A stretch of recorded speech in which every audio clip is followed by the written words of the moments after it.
it for the audio, or you can even watch back. Giving players all the props, or put them on blast. We don't give no hot takes, only talk facts. We're giving all our devotion, riding high on this wave of emotion. Going all out, yeah, cause this is our time. No, ain't no stopping us till we reach the finish line. All in, we came here to win. We're gonna give everything. S-I-C-K on the run. S-I-C-K, sick, sick. On fire, we're ready to fight. We'll bring the house down tonight. S-I-C-K on the run. S-I-C-K, sick, sick.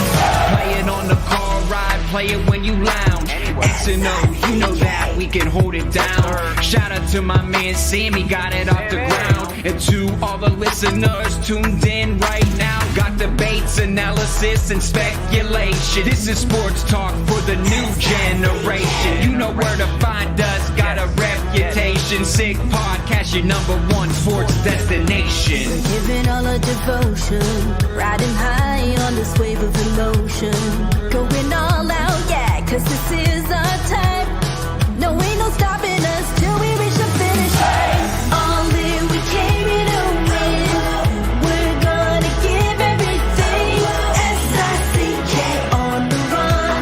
S-I-C-K, sick, sick. On fire, we're ready to fight. We'll bring the house down tonight.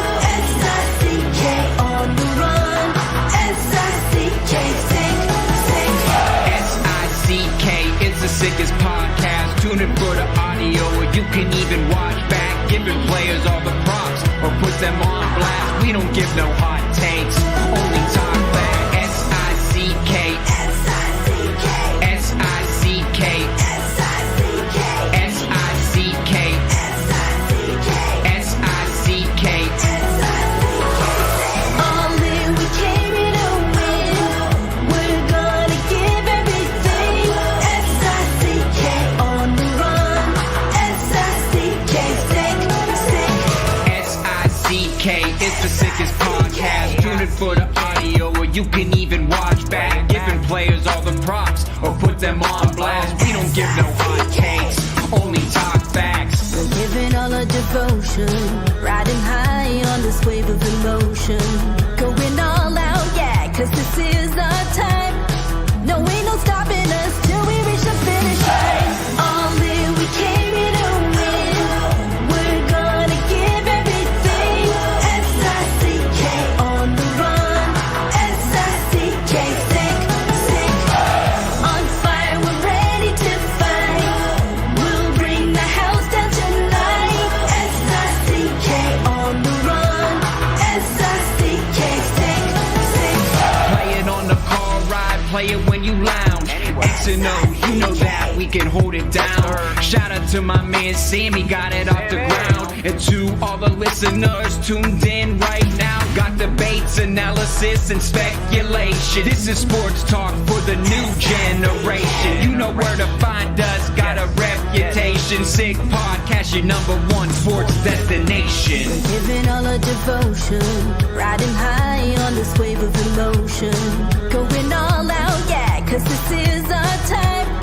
No, ain't no stopping us till we reach the finish line. All in, we came here to win. We're gonna give everything.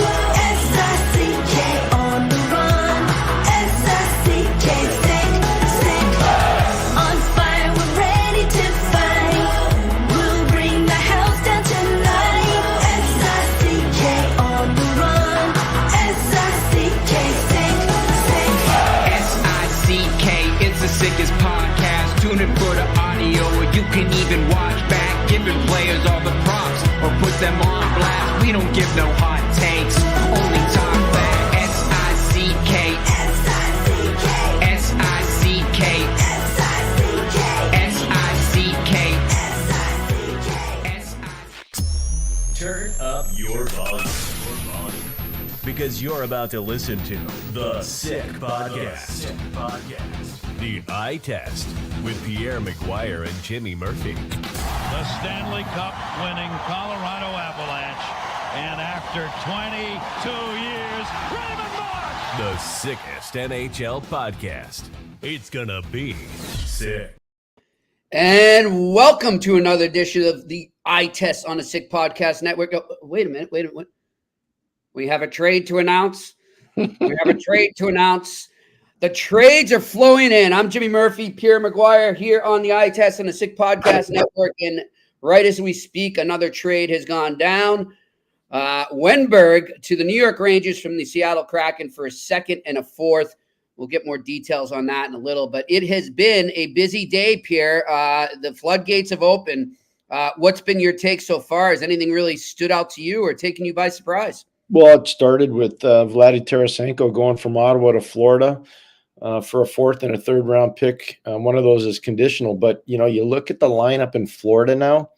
Nick Cousins, who was playing on a line with Sammy Bennett and Matthew Tkachuk, he's probably going to get bounced lower in the lineup.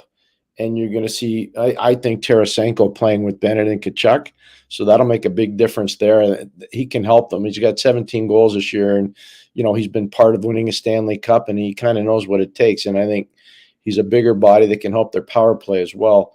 And they don't need him to play defense because Sammy Bennett's going to do all the defending there. So he doesn't need to play defense, which is not one of his strong suits. So that stood out. And then the other thing is, we've been talking about him for a while.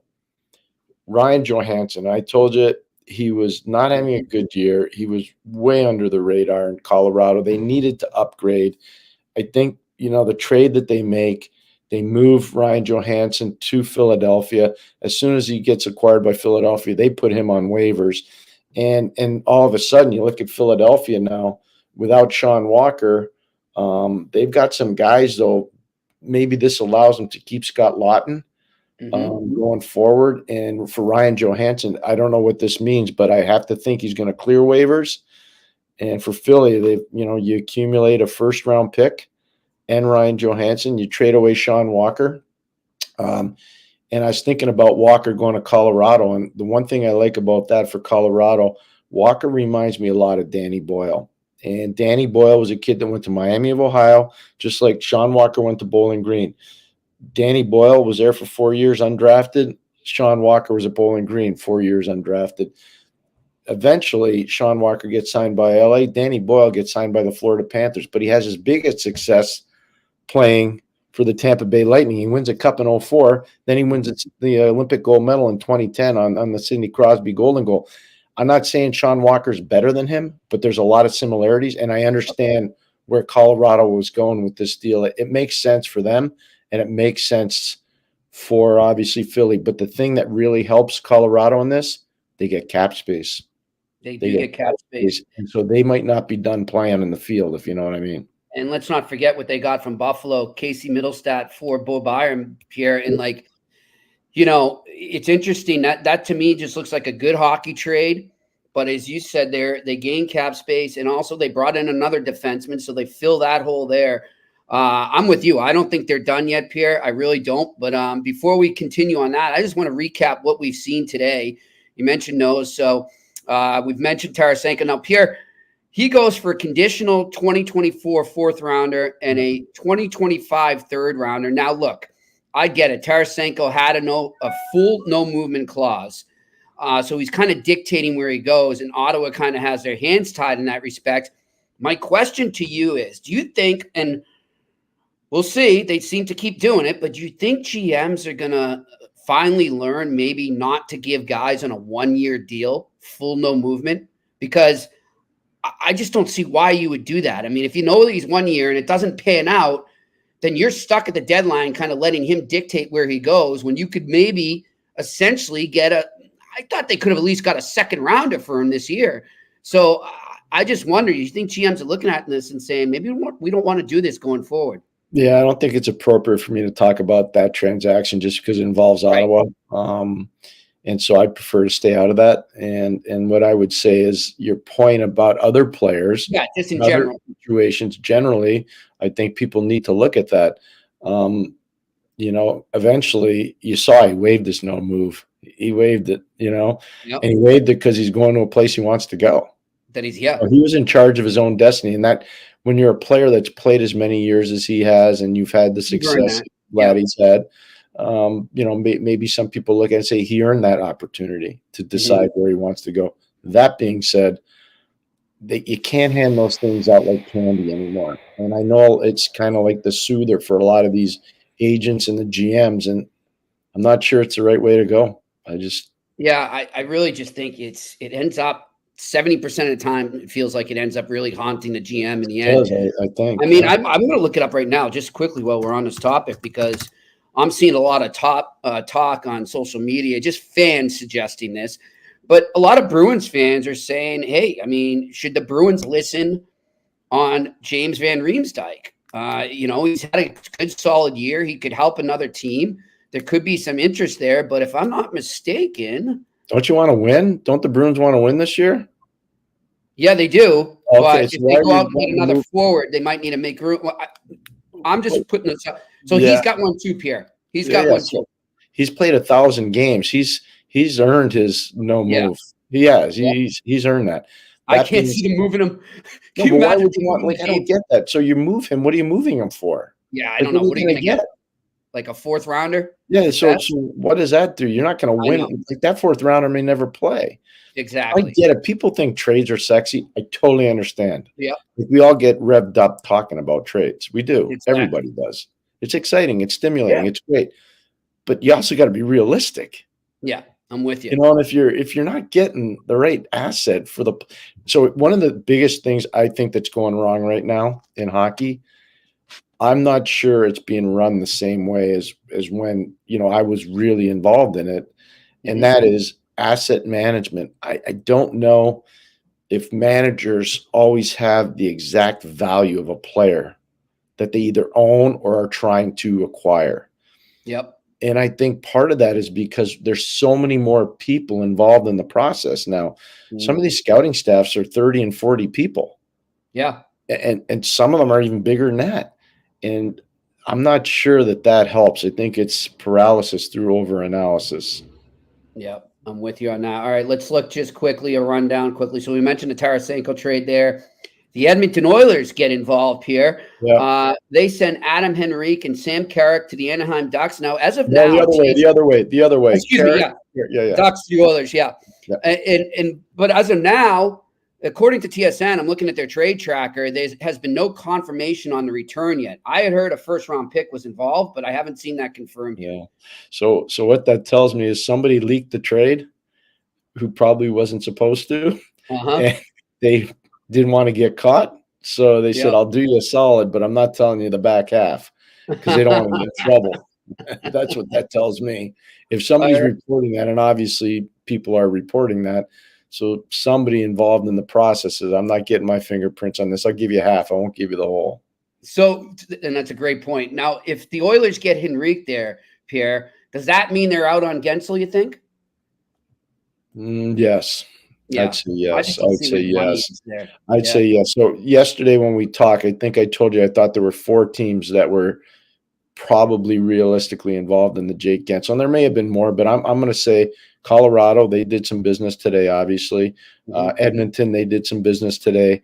I think LA should be involved in Gensel. Whether they are or aren't, I don't know. And I think Vancouver. So 2 of the 4 have already done something. And again, we talked about this yesterday. So for Jay, I think I could be wrong, Jimmy, but I'm of the mindset that Pittsburgh is being very realistic right now. And I think they understand they got to start to rebuild there. I'm not saying it's a total massive overhaul rebuild, but I think you're going to see Pittsburgh be very aggressive here going into the deadline. I really believe that. I do too. All right, let's move ahead here. We just mentioned Sean Walker and a 5th round pick in 2026 go to the Colorado Avalanche for Ryan Johansson and a conditional 2025 first round pick. Yeah, but that's top 10 protected. So that's not going to be, Colorado's not going to be picking in the top 10. So they don't need to worry about that. Philadelphia's getting that pick. And they can use it. They'll be able to use it. And then, of course, we mentioned obviously Bo Byron for Casey Middlestat, straight up. Just a pure hockey trade. I love it, Pierre. It is. Why does Bo Byram go to Buffalo? What do they get in him there? considering a lot of people looking at it and saying, well, they already had some pretty good young defensemen there. What else can he bring to them? So he brings a lot of offense, and he really supports Dahlin. You know, for Dahlin, they're still trying to figure out, is he a stopper or is he an offensive guy? Okay. This helps Owen Power too. It doesn't hurt Owen Power. It helps him a lot. Remember, Matthias Samuelsson is out right now, so that's a bit of an issue for them on the back end. But I think there are a couple of reasons why Byram got traded. And again, I don't have insight. I'm just doing this based on what I know. Your opinion, yeah. He's had concussion issues. So I don't know how Colorado viewed that. I'm sure Buffalo asked about that. So that might be part of it. The other part is he needs a contract in a year. And based on where Cale Makar is, based on where Devon Taves is, based on where Sammy Girard is, I don't know if they'd be able to satisfy Bowen Byram's demands in Colorado. So I think that they identified Ryan Johansson's not getting this done for us. We need somebody that can play in the middle. So Middlestad's got skill. And the one thing about Colorado, they know the Minnesota high school kids and they know the University of Minnesota kids. You can just look at some of the roster players they have there because they spent a lot of time scouting there. They've obviously had a lot of success there. So I think that they knew Middlestad really well. And I think there's a lot that goes into Byram going to Buffalo, but part of it, I think, is concussions, and part of it is the need for a contract in a year from now.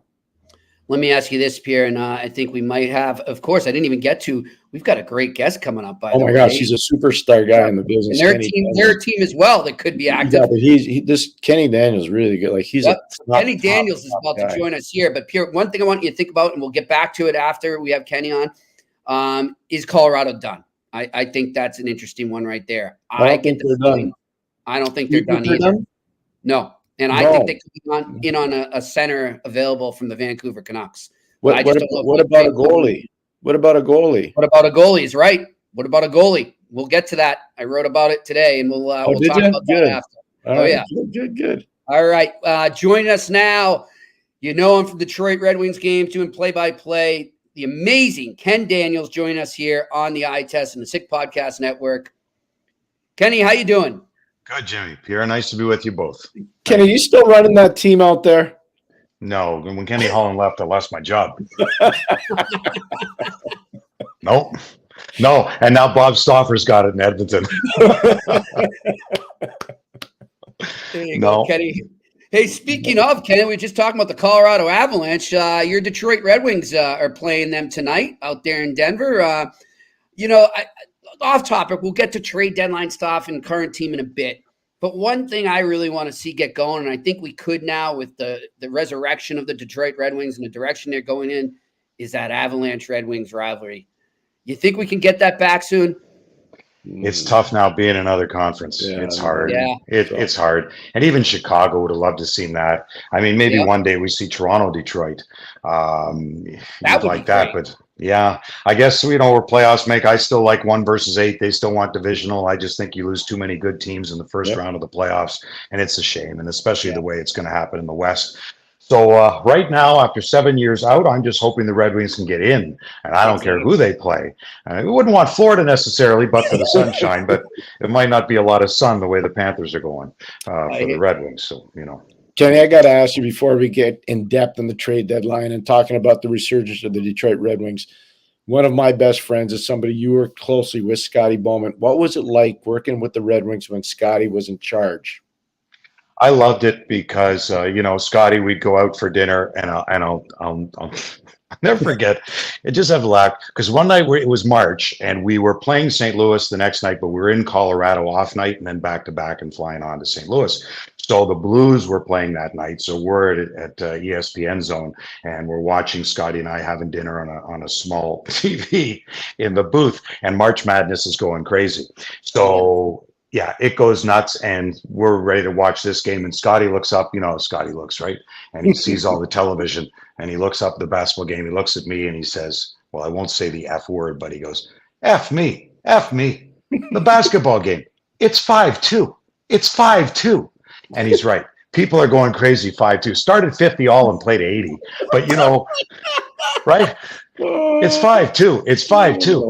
That's Scotty. So Scotty, it's funny because Kenny Holland, I used to say this, and this is a Scotty and Kenny story. Kenny used to come to me like Scotty, and they go, "What do you think? What do you think?" And all the time, "What do you think?" And Scotty always gathered those opinions around him. "What do you think?" And I used to say that to Kenny, and I say, Kenny said, "What do you think?" And I say, "You're sounding like Scotty now." He goes, "Yeah, the difference between me and Scotty though is I actually give a shit what you think." Very true. I got it. Very true. One of my favorites, Kenny, I've talked about this a lot. One of my favorites, Ken, is Mickey Redmond. And I have so much respect for Mickey. When I was a kid growing up in Montreal, he was a player for the Montreal Canadiens, and obviously he gets moved out of Montreal. The rest is history. He becomes an iconic person with the Detroit Red Wings. You've worked with him. Give me a good Mickey Redmond story. Because there are a ton of them, I know. There are 100 of them. If you want some of them, I could plug my book, If These Walls Could Talk. There are many. That's back to 2018. I saw it in Costco. It was pretty cool. Mickey Redmond stories. There's one good, the one which is a little more recent. It was a few years back, and he was driving into Toronto and was trying to get parking, which we knew he could get because we're flying in, and Mickey, because of celiac disease, drives, so he can drive in morning of the game, get parking, and drive back, and we may be going to another game somewhere else. And Mickey said, I need Steve Kehoe's number. So I said, okay, it's 416-555-3545. And he goes, okay, 416-555. What are the last ones? I go, Howard Bernier. And Mickey says, who the F is Howard Bernier? Well, I'm a numbers guy. Jimmy, Howard, Jonathan Bernier. At the time, they were the goalies. 555-3545. I thought he'd remember Howard Bernier. Now, of course, now he's driving, so I'll give him the benefit of the doubt.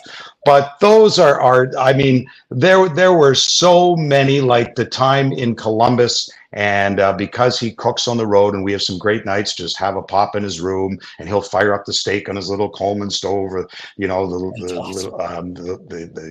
whatever you call it, the skillet that he brings, and he'll cut up the mushrooms and the onions, and with the butter, I got to tell you, he's a hell of a cook. And when you get off the elevator on that floor, just follow the garlic and you'll know exactly what room he's in. But it was middle of the afternoon, and we're in Columbus. Remember the Hilton in Columbus? Oh, I know exactly. So, yeah. So the alarm goes off. Oh, jeez. And I'm thinking, Mickey must be cooking. So I walk down the hall, and I see the housekeeping woman in the hallway looking up. And I walk up, and there is Mickey in his underpants on a chair, waving the smoke away from the fire alarm. Now, there are just sights you can't get out of your retinas, and that would be one. But God, I love that man so much. And the great thing about it is he can look at me and he just starts to laugh. That's awesome. I just starts to laugh. I just start to laugh. And Jimmy, those are the moments. Jimmy, I got to tell you this, not because Ken is here right now. Yeah. I think the best on-air chemistry of any regional broadcast is Ken Daniels and Mickey Redmond. And I both of you know how many games I watch. And I would just tell you, to me, it's amazing. Is that Mickey right now?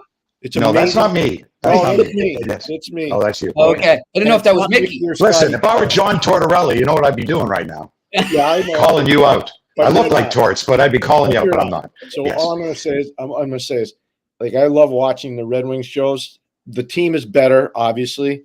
Yeah. But the team upstairs is awesome. And I just wanted you to know that, Ken. I really mean that. I loved working with you. You know, we did a lot of games together. Yeah. I'm just telling you, you and Mickey together are. That's awesome. Well, thank you. You know, and I say when Mickey comes in the gondola and he opens up that door and he says, "Kenny boy," it's like he's saying, "Honey, I'm home." And honestly, but we like to laugh together, and sometimes we can get a little bit off track, but we try to keep to the game, and it's always for the love of the game. And we know that and what the fans want to hear, because sometimes too often now in the analytics world, although I like to look at them, and I told our folks, if you're going to put it up graphically in the Valley Bar, go ahead. But here's another great Mickey story. And actually it penned a podcast out of it. And it was last year or 2 years ago when the analytics started to come more and more. And I said at the time, I think that Lucas Raymond maybe had 19 goals, and Mick, that was probably 4 goals above expected. Right. And we showed the chart and should have 15. And Mickey said, expected by whom? And I thought, my first reaction on the air was, okay, you got that grammatically correct. You got the whom out. I said that on the air. That was good. And I said, actually, it's expected by a computer. And he said, a computer. So if you're expected to score, a computer tells you if you're expected to score or not. And I said, right, because it involves all the chances, where you are, where players are on the ice, who you're up against, and all goes to a computer. So this started that chat, and then friends of ours, Sean Shapiro and Prashant Iyer, do a podcast called, more analytically speaking, Expected by Whom. So they took that from Mickey, and that's their analytics podcast, Expected by Whom. So you never know what's going to come out of that jewel's mouth, and that stuff can spurn anything. So spawn anything. It was wonderful. Yeah. Oh, that's awesome. Mickey would love the name of this podcast then, huh? Instead of He that? probably would. Yes, he would. The eye test for him, yeah, he'd like that very much. He would. And there are just so many like okay, and I'll give you one more, and then I'll stop with Mickey stories. But there was a face-off, and Pierre, you may or may not remember, and I don't know who it was. It may have been Ryan O'Reilly betting a rookie that he could win the draw, and he didn't win the face-off, and he was playing in one of his first games, or Jimmy, maybe you remember, whatever it was. I was telling the stories a few years ago. And I said to Mickey, and he lost, but he told him on the ice that he'd Venmo him the money. And Mickey said, what's Venmo? So I said, well, you can send something to someone. He could send him the money, through the bank. He said, so you're sending. So he could Venmo that pass. And I said, if you'd like, he just Venmo'd that pass across the ice. That's exactly what he did. He sent the pass to him. He Venmo'd the pass. So this is the stuff you hear on a Valley Sports Detroit broadcast. You just never know. You never know. That is beautiful. Yeah. One more thing just about your history as an announcer, Kenny. I was doing a little research before you came on, and I didn't realize that, when you first got to the Red Wings, you did a little of what Pierre wound up doing for so long with NBC, but you did play-by-play down at rink level. Yeah. Remember that? I do. We did it twice in 07. They were actually silly enough to give me an Emmy Award for that. But I do remember at the time, or maybe the second time I did it, because I'm not on Twitter, but I am on Instagram at Ken Daniels TV. And I think I said something like, let's see Pierre do this, because you were, down there, because I had the Kenny cam. So they actually hooked me up to a wireless camera through the building. And I was actually videoing. So opening face-off, they'd come to me, they'd put Kenny cam. So I was actually not only that doing what Pierre did and go talk to the coaches who came over. I think we did PK Subban. It was a Nashville game that night. I can't remember who was coaching at the time. But anyway, so I had the camera doing interviews and did play-by-play. Play-by-play down there is different. I do remember in 06 or 07 when I did it against Ottawa, and I do remember from that angle at the Joe, and you're squeezed in there, Pierre, as you know, and I look down to my left, and Jason Williams is coming up the right wing, right-hand shot, and I saw Nick Lidstrom. And this is what you remember from doing that. You can get boxed out on some goals in the far end. You got to look at the monitor. It's tight. You got no place for notes. So really, you're just calling the game, and it was a lot of fun. But the one particular player I remember is Nick Lidstrom, left-hand shot, through 3 Ottawa Senator players, through skates and sticks, and found Jason Williams coming down the right wing at center. I went, holy crap, what a pass. Yeah. It was right through 3 guys. I couldn't see Jason Williams, and I was on the same line. I don't know how Nick saw him, but that's how great, well, you all know how great Lidstrom was. But, what's great, though, Jimmy, that Kenny tells you that perspective. When you're down there doing the color like I was, it's so much easier than doing the play-by-play because you get boxed out so much. And I listened to when Kenny did those. Chris Cuthbert used to do them. They used to call it front row center. Gordon Miller did a couple with me as well. But it's way harder for the play-by-play guy. Way harder. You have to feel the game. You got to. You have to have a feel for the game to do it. Yeah. Right. I've gone down one more time. I believe, no, it wasn't at LCA. It would have been at the Joe also. So it would have been prior to the 17th season. So I've done it twice. They've asked me again. I go, I'm not dying to go down there again. I mean, it's fun, but I don't know. It's hard to hear now. It really is. It's just louder in the buildings now and what's going on. It's hard to hear. But I always, like a lot of broadcasters, Pierre, 1 ear off, right?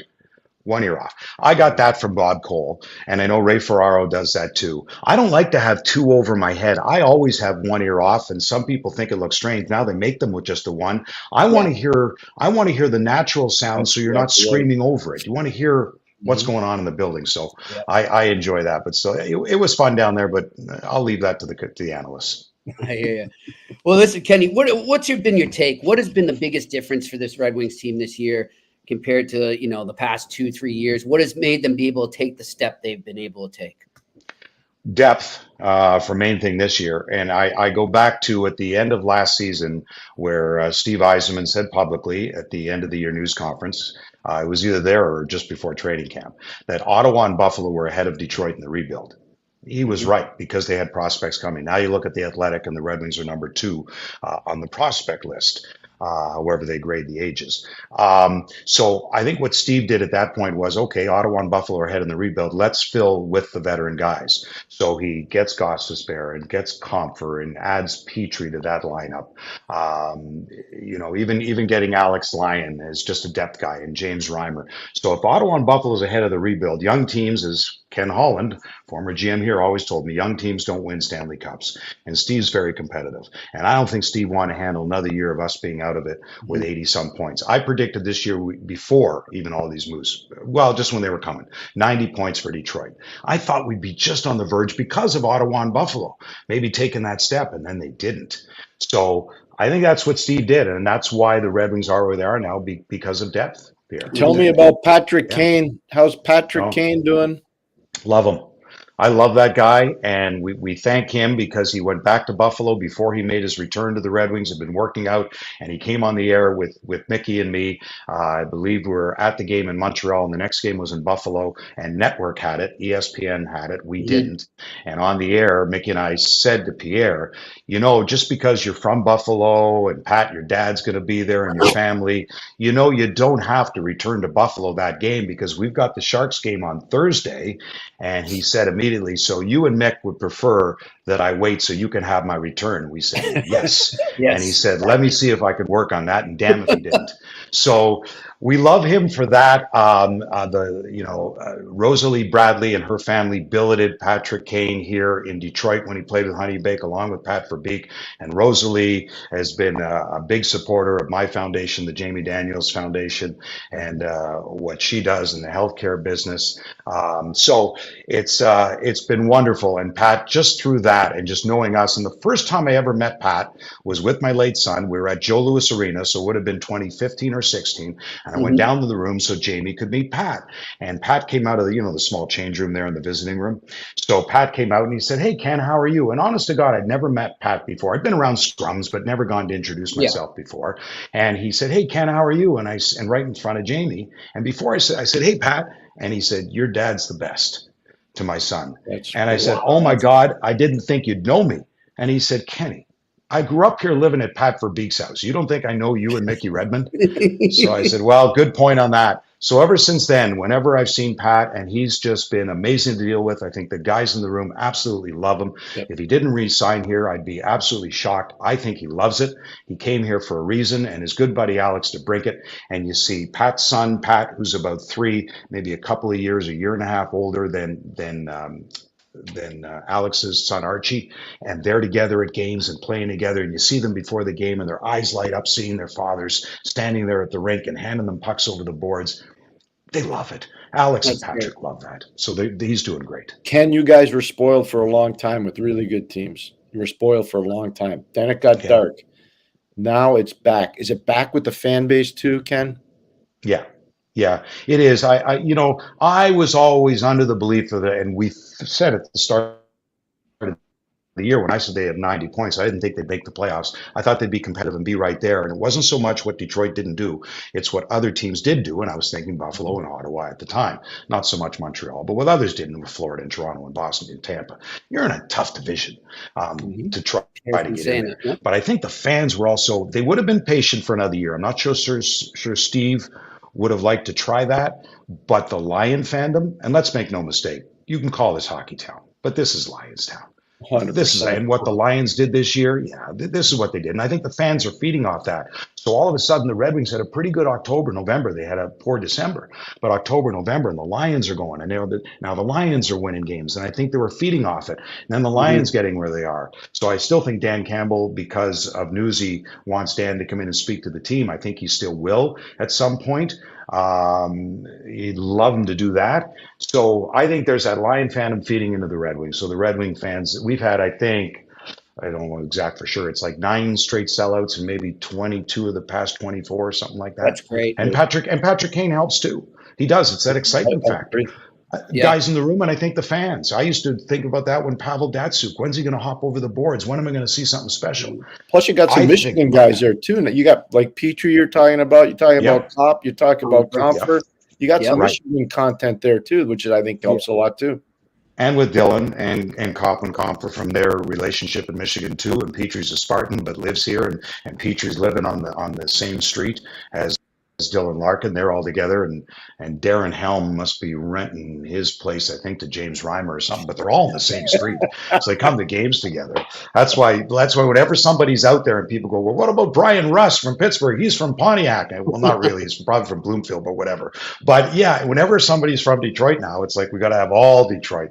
But it's nice, and that it's a real tight room. The guys love it. And I'll tell you this story about Dylan Larkin. So we did a one-on-one for a show called Wingspan. So I interviewed Dylan, and Mickey interviewed Mo Sider. It's a half-hour show, and Christian Fisher was part of it, and Jimmy Howard interviewed Alex Lyon. So my interview with Dylan, and we were talking about family and what it means, and because the Red Wings on one of their Stanley Cup rings had family inscribed on the inside, one that I was fortunate enough to get, even though I had nothing to do with it. And I asked Dylan about family. I said, what's the Red Wing family mean to you? And he said, if you don't mind, get me the clip, if you can send it to me. He said this on camera, of the game we played in Toronto. I said, you mean the game we arrived basically an hour and a half before the game because of travel issues, went back home the night before. It was like 3 a.m, get back home, came back. They had to move the game back in Toronto, and the Red Wings won. It was 2-2 in the third. He said, get me the video of Andrew Kopp after he scores to make it 3-2. And there's the bench, and Christian Fisher, who is a glue guy, and everybody jumping up and down and hugging. You'd think they won the Stanley Cup. But no, after the day they had and how tight the team is. And then he said, also get me the clip after Lucas scored later to make it 4-2. And you look at those two clips, you see, and Dylan said, to me, that's family. That's our team. That's well said. Nice. I agree. That's great. Can you look at the trade deadline coming up? And first off, I want to ask you what your opinion is, are the top needs for the team, but also the balance right now that Stevie has to work with, because you want to keep rebuilding. You want not rebuilding, but you want to keep going towards the future. You don't want to mortgage that at all. How is he approaching this deadline in that respect? Like not getting too caught up in the the buzz that you guys have going on, but at the same time rewarding that current team. So are we talking about Lou Lamoriello or Steve Yzerman? You'd like me to answer that question? Yeah. You just said, what's he thinking? I don't know.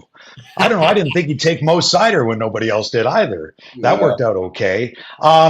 I would believe he'd be looking for a depth center. And I know, I just see Alex Wenberg just got traded to the New York Rangers. I think that's great. With Brodziak as a third line center for them, I think Wenberg coming in there, I think it's a great ad for the New York Rangers.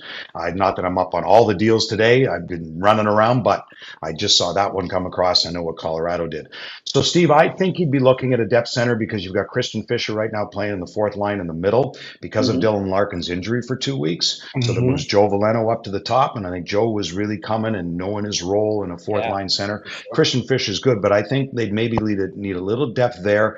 I don't know what they could do on defense because Justin Hall's a healthy scratch right now and still has 2 more years in his deal, right shot, but he's a 7th E. You can go 11-7. They've done that before. It is depth to have, but a lot have no trade clauses except for Oli Mata. To me, on a bold move, if it were me and now or the summertime, there might be a goalie in Calgary if New Jersey didn't get there first that I wouldn't mind having for 2 more years at $6 million and bide your time for Sebastian Cossa. that would be me to bide time and have him work with Alex Lyon for the next 2 years. And, I hate to see, maybe you got to move Husso in the deal. I mean, Reimer's unrestricted end of the year. Husso has another year in his deal, and he's been injured. Should be back, though, before the end of the season. Reimer's been good when he stepped in. So to me, that's the wish that's a very hard one to make, would be a goaltender like that to buy you time for Sebastian Cossa and for Trey Augustine, who's going to have a few more years to still go and great at Michigan State. Yeah. They've done under Adam Nightingale, who's wonderful. So that would be my wish list. But I think realistically speaking, at this deadline, I think it's a depth center. Hey, Jimmy, the one thing that's interesting about what Ken's talking about, Detroit's back to where they were when they were really elite because their amateur scouting has been so darn good. Chris Draper's in charge of that, and he's done a fantastic job. I know Sean Horkoff is really involved in it as well. But the Red Wings have gone back to the fountain of youth. They brought in all these old Red Wings to kind of work in those departments. And it used to be, it was Kenny Hall and it was Hawk and Anderson. And Ken knows what I'm talking about. Now all of a sudden they've kind of passed the torch. And Detroit is chock full of prospects, not just at the amateur level, but Ken, as you know, in Grand Rapids, Edvinsson is the real deal. You've already had a chance to call some of his games. I mean, this guy's going to be a superstar player in the NHL. Carter Mazur is going to be a really good player in the NHL. They can't go down the line with all their prospects. They've done a magnificent job there. They really have. Haven't they, Ken? Oh yeah, and Draper, Coach Carter Mazur, he's not going to be a big offensive guy, but maybe that 12 to 15 goal range. And some people compared him to Bertuzzi, and he said, "Don't compare me to Tyler Bertuzzi on Carter Mazur. I just want to be me, and he can play hard." I like guys like Dakota Joshua in Vancouver. I like players like that. He's going to be an unrestricted free agent end of the season. But a guy like Carter Mazur, see, I'm playing GM again, aren't I? Yeah, I know. I love it. I love it. Anti to it. Well, you know why, Pierre? It goes back to your earlier point. He's from Dearborn. I'm all Michigan guys. His mom Julie plays hockey. His mom Julie still plays hockey. So that's why. And there's a Michigan State connection to the family. That's why. That's why you go there. So Carter Mazur, Antti Tuomisto, Albert Johansson, in Grand Rapids, Simon Edvinsson. So they're loading up on D. And you can't come in at one time, but could somebody use his chips? I guess so. And we haven't even got to Nate Danielson now, who's playing with a better team in junior. So that'll help his progression. And Marco Kasper's really come on and learning the game over here. Played one game last year against Toronto, got slammed to the boards and basically blew out his kneecap, and is okay this year. And then you got Axel Sandin Pellikka, who's having a wonderful year over in Sweden. And he was he's a really good defenseman. I'm just saying, people, I can talk to Ken about this because he knows it. But I'm just telling you, Draper and his staff have done a magnificent job there. And I don't think they get enough credit. I don't think they do. You're right. Drapes can identify. He does a wonderful job. And, I always go back, and it still pains me. And you probably will know where I'm going when I talk about Quinn Hughes or Evan Bouchard or Noah Dobson. It was that draft in 2018 and Montreal. Damn you, Montreal. Because had they not taken Jesperi Kotkaniemi, third overall, and Zadina fell to 6th. Now, this is where I'd like to ask you guys the question, and this from scouting. Well, you have your list. Some scouts, some general managers don't necessarily stick to the list, but they obviously had Zadina rated 3. Right in there. Kotkaniemi gets taken 3, Zadina gets taken 6, who then said he'd fill Montreal's net with pucks. That never happened, and left the contract and is gone. Never really performed. And right after Zadina went Hughes, and then either 10 or 12 or 11 and 12 or whatever it was, or Dobson and Bouchard. So Ken Holland wound up with Bouchard, who he didn't take when he took Zadina. And we've had this conversation before. We've talked about that. But you know what? There's a list there. How does that work? And how do you decide when you go, It depends on, for instance, if Kenny Holland trusted Hawk and Anderson, or he trusted Chris Draper, or he trusted. Well, at the time it wasn't Drapes. At the time it was Tyler Wright. Tyler. So Tyler's with them now in Edmonton, right? I'm not anymore. Tyler may have moved on, but I'm not yet. Okay, but he did go originally to Edmonton when Ken went. So yes. I will go back to that draft. Who I had at number 3 was Brady Tkachuk. No. Now, how would Brady Tkachuk do in a Red Wing sweater? Nice. But where'd he go? 4 to Ottawa? You went 4? Yeah, 4 to Ottawa. He looked pretty good in the Detroit. Oh, yeah. Well, we didn't have a shot at him. We were 6. We were 6, though. Kotkaniemi, Went 3, Zadina fell to 6, and then right after that, and Jeff Blashill had coached Hughes at the World Juniors. Yes. But yes. Red Wings had some other small defensemen in the system, so you can see overlooking. And I think at the time there was a split, whether some scouts like Dobson, some scouts like Bouchard. Either way you go, man, could you imagine the defense with any one of those three now?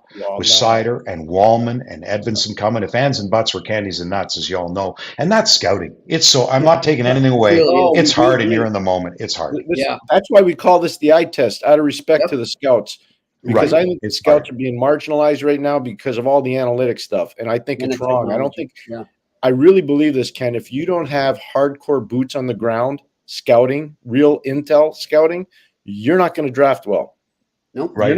You're not going to draft well. And here's the other thing, Pierre, too, and you say this all the time to me, and I'm sure you don't mind me saying it here, is that you need, if you're a GM, you need to be able to listen to these scouts. You really need to be able to heed their advice, digest it. Don't just brush it off. Don't just say, okay, yeah, and then go on to that. You need to really listen to them and utilize the boots on the ground that you have. Can I ask you, though, does the GM have the first pick usually, or is it, as you say, Jimmy, it's the scouts and you got to sell it and go, no, I saw this guy, and there's a conglomeration of folks who say, no, this is Pierre would know better than me. I've never been down on the draft floor. Nor have I. I think a lot of it comes down to the trust the GM has in the scout and the scouting staff. I'll take you to 1990. I can do it off the top of my head without any notes. Owen Nolan went first. Peter Nedved went second. 2-year Detroit Red Wings went Keith Primo. Number 4 was Mike Ricci to Philadelphia. Number 5 was Vladimir Yager. Okay. Yeah. Number 5. And you know who went 6? Scott Sissons to the Islanders. Wow. Okay. So I'm just showing you, like, so there had to be scouts in the Islanders saying, oh my gosh, maybe they'll take Sissons because they like guys from the Western Hockey League. And there was no way. I had just gone to work with Scotty, and I had seen, and Greg Malone and I and a few other guys were like, the best player in this draft is Jaromir Jagr. And if we don't take him, we're making a big mistake. And wasn't that the one where Scotty Bowman was dancing, leaving the building or something? He was so happy he got Jagr. That'd be about right. Yeah. Yeah. I'll give you one. I got to give you one quick Scotty story about scouting. So he goes overseas to go watch Orange Coldvic play. And in those days, it was Marcus Naslund and Peter Forsberg, and they were shredding everybody. These guys were crushing everybody. It was ridiculous. On the same team. Wow. Yeah, on the same, they were line mates. So he comes back and he says, I'm sending you over tomorrow. I want you to go watch him. So he goes, I'm not going to tell you who the best guy is. You have to tell me who the best guy is. So I go over. I'm not kidding you. Forsberg is sick. He's sick. He's not playing. So I say, Scotty, it's not even close. Marcus Naslund. And Scotty didn't know that Forsberg was. But he goes, you got it wrong. You got it wrong. Forsberg's better. And, you know, he repeats himself, Ken. Forsberg's better. Forsberg's better. Forsberg's better. And he goes, Scotty, he didn't play. Oh, okay. I retract that. Of course. That's great. Good stuff, man. Well, Ken, we won't take much of your time here. We appreciate you taking the time to join us. Awesome. Yeah, you really. So good, man. Thank you. Yeah, I actually, growing up, I know I'm from Boston, but my second favorite team growing up was the Red Wings. So it's great to see the buzz coming from that organization and their fans in that city right now. I'm really happy for you guys, and I hope it continues. Thank you. I think the NHL is better when the Red Wings are relevant, and they're relevant. And in Stevie, we trust moves he make or does make. We trust him. So they're getting there. They're getting there. By the way, just so you know, when I was in high school, I used to remember girls' phone numbers the way you were trying to say that number to Mickey Redmond. Oh, there you go. Howard Bernier. That's good. Howard Bernier. I'd be like, who the hell is Howard Bernier? Yeah. Neely. Moog. Yeah, great boy. That's right. I remember my numbers. I'm a play-by-play guy. You got to remember the numbers. You guys, analysts, remember shot right, shot left, right? I do. So we remember. Yeah, exactly. Good stuff. Thanks a lot, Kenny. Thanks, guys. Enjoy the game tonight. Thank you, Kenny. Thank you. Thank you very much, Ken. Kenny Daniels joining us here on the Eye Test on the Sick Podcast Network. That was awesome. Okay, so I'm just going to tell you right now, and you know, I most guys around the league, I really respect the job they do. I'm just telling you right now, he and Mickey it's so much fun to listen to them. Even if the Red Wings play stinky, they make it fun to listen to. And he's as thorough. I've done a bunch of games with Kenny. Yep. He's as thorough as any guy I've ever worked with, including the great Doc Emmerich, Gordon Miller, Chris Cuthbert. They're all amazing. Ken's in their class. He's in their class. He never gets enough credit, and it's a chemistry he has with Mickey. Oh, that's huge. It's You don't have that just, chemistry, they're so good together, and they're just fun people. Really, I miss going to Detroit just to see them. Yeah. Just to hang with. I used to see Mickey all the time. I have so much respect for him. Here, Really, when I was looking up, information on him too, I had no idea he had been with Hockey Night in Canada before that. There was a lot of rumors that when Bob Cole left, he was going in there to replace Bob Cole. They saw him a little bit like Dick Irvin. They saw him a little bit like Danny Gallivan. They saw him a little bit like Jim Houston. So they had him in with all these elite guys. And then I think the Red Wings probably made him an offer he couldn't refuse. Yeah. And the relationships he's built in Detroit with the Ilitch family, with Jimmy Devellano, obviously with Scotty, with Kenny Holland. You go down the line, all the great coaches that were there over years and years and years. And he's really, really good at his job. He's really good at his job. And I'm glad he brought up his late son. I know they've created an amazing foundation in his memory. And it's really, he's a special guy. I have a lot of respect for Ken. He is. I love the passion. In him. How about the storytelling? That's what we're talking about. Oh, it's great. Folklore. That's the folklore in hockey that we want to have here. That's what we're trying to get here. Exactly. That was great. Some great stories there, man. I love it. Well, let's open it up here. We are now less than 48 hours away, almost less than 47 hours away from the NHL trade deadline. So let's open up the question board here. What do we got, guys? Alex Evanowski, my only concern about Detroit's future is where is their bona fide forward prospects? Are they good with Raymond, Casper, and Danielson moving forward? The blue line is set for the future. Pierre? And they're in goal too. Sebastian Koss is really good, and the kid at Michigan State is fantastic. So they're so loaded in goal. They're so loaded on defense. I think Carter Mazur's a guy I think he can be 15 to 20 goals. I'm a big fan of the player. I've watched him play for a long time. I coached games that he played in when he was a kid. He's a really good player. I think they're in good enough shape. That's not going to be an issue. Detroit's going to be really good for a long time. They're getting there now, maybe a little sooner because of some of the tinkering that Ken talked about with Jimmy or with Stevie Yzerman. Yeah, but they're going they're going to be very good for a long time. Pierre, is Yzerman at the point now where you're saying they're so stacked with prospects? Is he at the point now where he can maybe use some of those prospects to acquire? I wouldn't use too many because I still think they're part of the Red Wing way. The one thing I really admire about Detroit, and there's a lot that I admire about Detroit, but one thing I really admire about Detroit, they have their, the Patriot way. Mm-hmm. They're back to doing it the Red Wing way. And it was started with Jimmy Devellano, Scotty Bowman, and Kenny Holland. It was a three-headed monster. They were all co-general managers. Scotty was coaching, Jimmy was presiding, and Kenny was running everything. It was awesome. And so they created the Red Wing way. And one of those things, and it was Kenny Holland's line, and I use it all the time, overripe rather than underdeveloped. There you go. And so when you were drafted, you were going to the American Hockey League. Yep. You were coming to Detroit. When you were a kid, you're going to the American Hockey League. And that's why. So if you look at it, Draper was not drafted by Detroit. They got him from Winnipeg for $1 on waivers. Maltby wasn't drafted by Detroit. Chelios, well, you go look at the older guys they added in to sprinkle around. Shanahan wasn't drafted by Detroit. Mm-hmm. So you start looking at all the guys that they added to the players that were developed the Red Wing way. It was a heck of a thing. It was really good. Good stuff. Well, we got to do a little this date in the NHL, Pierre, before we continue with the questions. And you know what happened? Speaking of big trades, like big, 24 years ago today, Pierre, March 6, 2000. Can you remember what happened that day? I'll give you a hint. It involved a Boston Bruins defenseman. Raymond? Oh, yeah. Raymond Borg goes to the Colorado Avalanche. For who? Do you remember? No, feed me.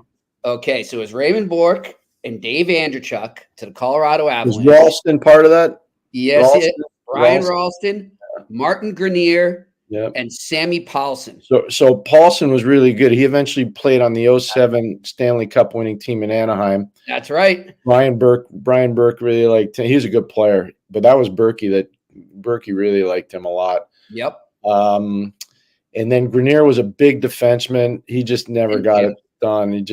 He was big, but he didn't play big. And Ralston could skate and he could really shoot the puck. And he was well coached. He had been well coached, whether it was in New Jersey, whether it was in Minnesota, obviously Colorado. I watched him play college. He was a heck of a college player. Oh yeah, and a good pro player. But I still don't think it was enough for Raymond Bourque. Oh my gosh. It's like I tell you, I have no problem with the players that went in the Joe Thornton trade, and I know those guys from the bottom of my heart. Brad Stewart was one of them. Yeah. Wayne Primo was one of them, and Marco Sturm. Those were the three for Joe Thornton. Mm-hmm. But at the end, did they really get enough? No, not even close. And did they really get enough for Raymond? No. The only forgiveness I would give on the Bourque trade was that Sinden, and people won't believe this, and I know there's a lot of Bruins fans out there who don't like Sinden, but Sinden really wanted to do that to help Bourque. It wasn't necessarily to help the Bruins. It was to go get Bourque a cup. And if you remember, I might be mistaken, Pierre, but as far as I know, from what I've been told, the story goes, he had a deal in place with Philly before that, and Sinden said, no, you get a better chance winning the cup with Colorado. Well, that's the urban legend that I heard the same thing, so I believe that because I've heard the same thing. I've never asked Raymond about it. What I would tell you, though, is that for those that want to knock Harry, I would tell you, you had a lot of winning hockey teams in Boston for a real long time, and Harry Sinden was a driving force behind it. And he did it within a budget. And it wasn't. I can tell you right now, like when I was in Pittsburgh, we used to beat Boston. I'm just telling you. But when I went to Hartford and it was a Hatfields and McCoys, Boston versus Hartford, no, it wasn't fun. And Harry made sure it wasn't fun. And that's what you're supposed to do. And that's where by the way, that's where we wanted to get to. Yes. But we just didn't have enough time to get there. Yeah. But that's, you know what I'm saying? So Harry did a lot of really good things. And Boston enjoyed a lot of good teams for a long time because of Harry Sinden.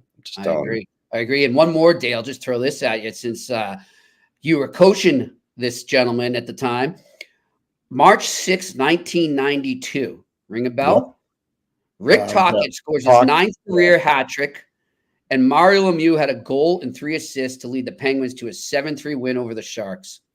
In Daly City, California. Don't worry, I remember. Was that the Cow Palace? Is that what that was? Cow Palace, yeah. In fact, I remember clear as day that game. Dickey was really good. Mario was at another level, and I think that was. And we'd have to ask Mario, but that's when the video games were. And I'll find out this week. But that's when the hockey video games, were really getting big. Yep. And one of the women who was running one of the tech companies in California, she came to the rink just before the game, and she gave our trainer an envelope for Mario. Oh, wow. So we were like, what's that for? You know, because she wasn't getting in our dressing room. It was just before the game. So at the end of the game, Mario's nickname is Ace. I went up to him. I said, what was in that envelope? Like, why was there such a worried thing about it? Yeah. So he opens the envelope and he shows it to me. I know why it was a big problem. It was a check, and it was a royalty check for Mario.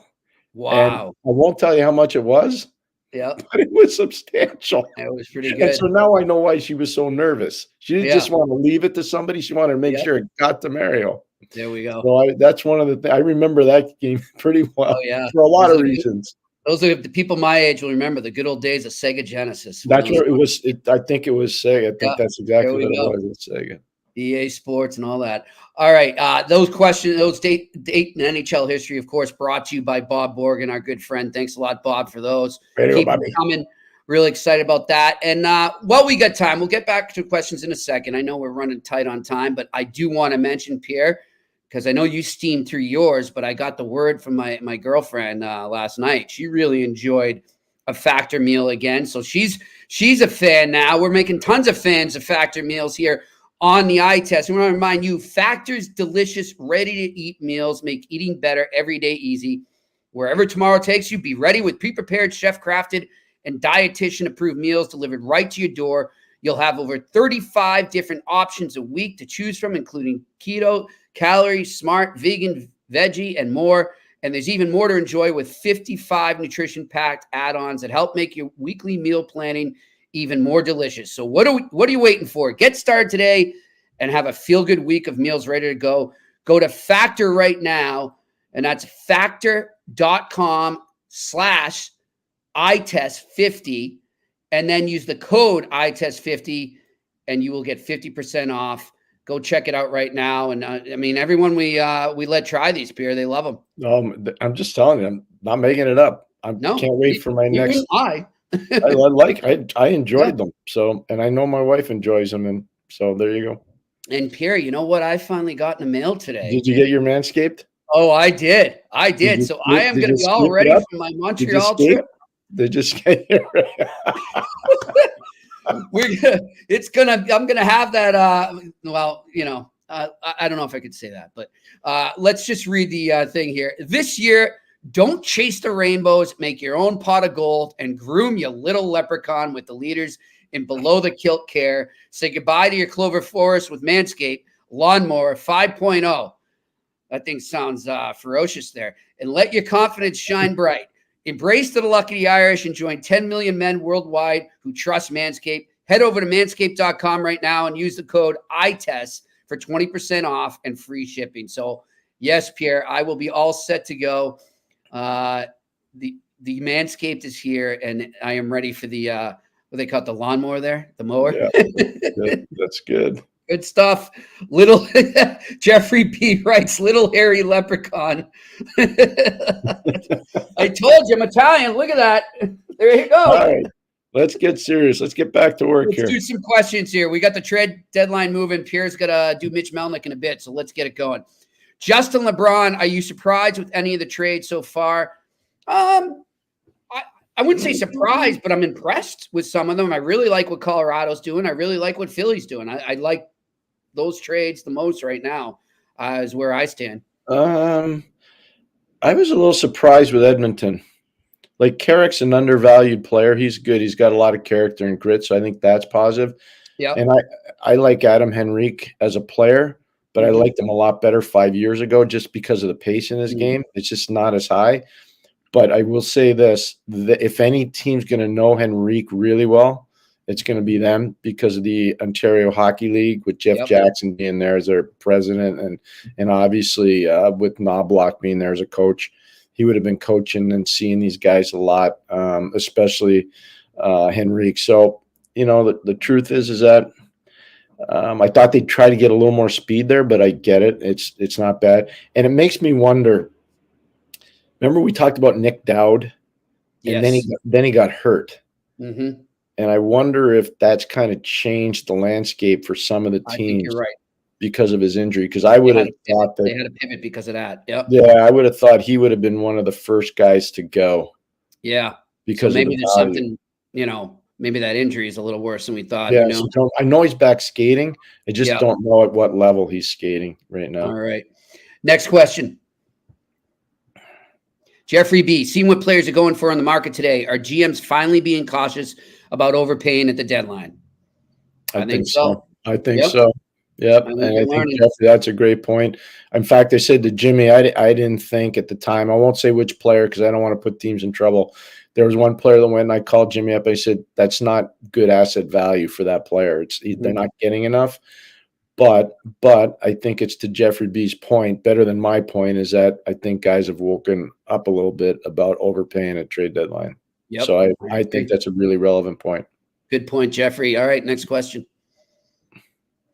Alex Ivanovsky, how great of a season you think David Pastrnak is having, considering who his line mates are? I think it's the best season to date. He's one of the very best offensive forwards in the NHL. Well, Pierre and I, we mentioned this yesterday, Alex. I don't know if you were with us then, but, Pierre said what I told him off air is that without the playmaker that he's been this season, I don't think people are touting the Bruins centers as much as they are. I think that you would notice the deficiencies. You would notice that maybe Coyle's more of a 2C.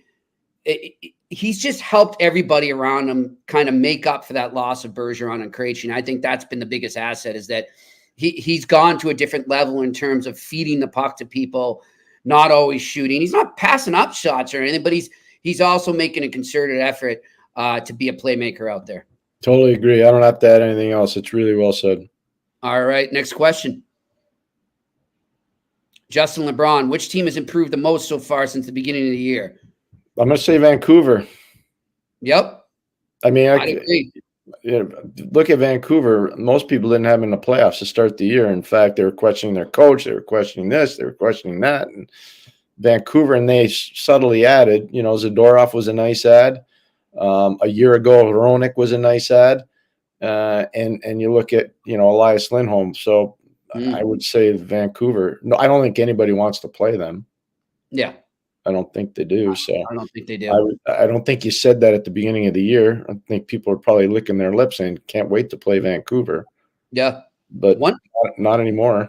I know they're not where Vancouver is in the standings, Pierre, but one team I would say is the team we were just talking about with Kenny, with the Detroit Red Wings. I think a lot of people thought Detroit was going to be better, but I think as the season has gone on, you've seen them take these steps and they keep climbing, and I like that. It's been a steady improvement with them. They were one of the reasons why I thought 5 teams from the Atlantic would make the playoffs in the East. I thought Detroit would be that last wild card.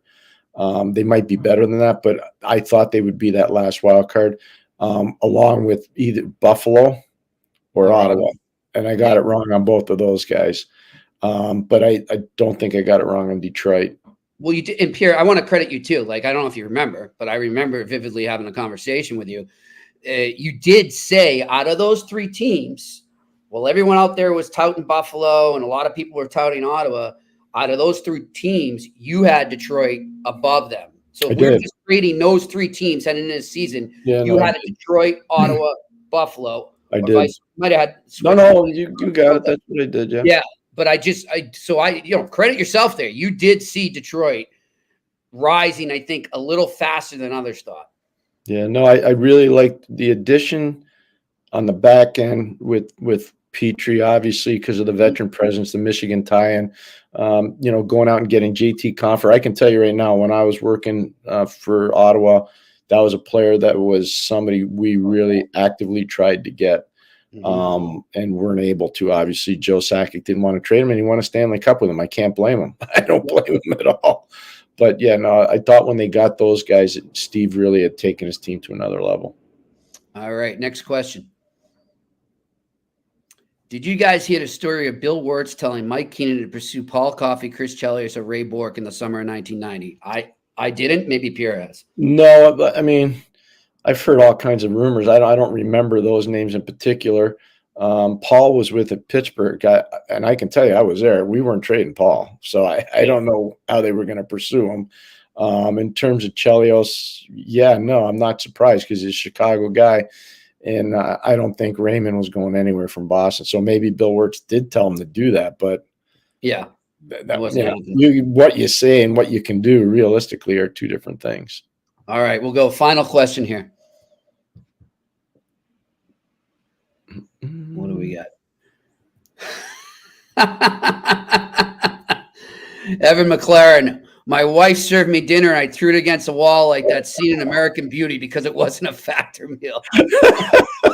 Evan, I love it. And if YouTube wouldn't whack us with the copyright infringement, I would have pulled that scene up right now because that is a classic. Good call. Evan, that's so good. That's really smart. That's great and creative. That's good. Good stuff. Good stuff.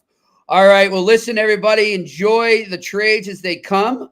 We appreciate you taking the time and watching Pierre and I here on the Eye Test.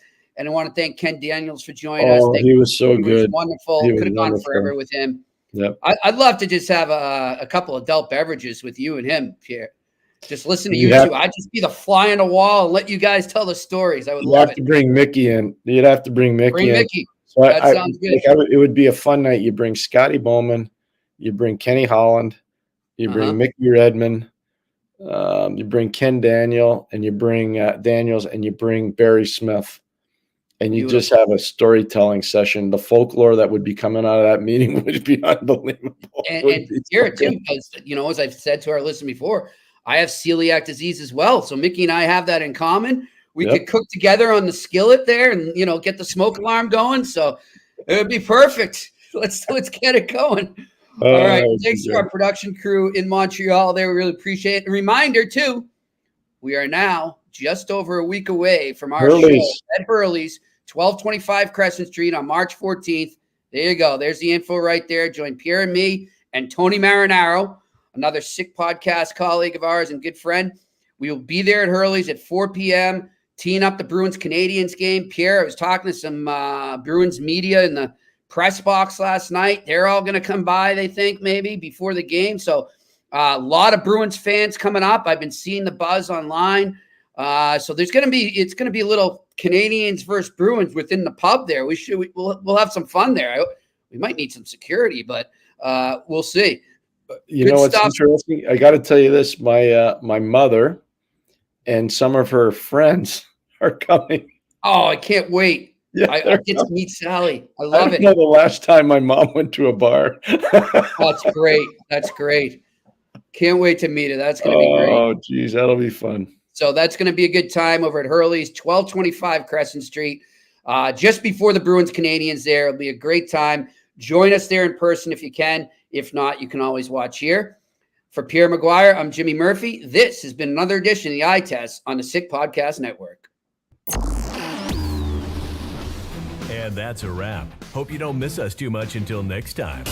Follow the Eye Test with Pierre McGuire and Jimmy Murphy on YouTube, Facebook, Google Play, and Apple Podcasts.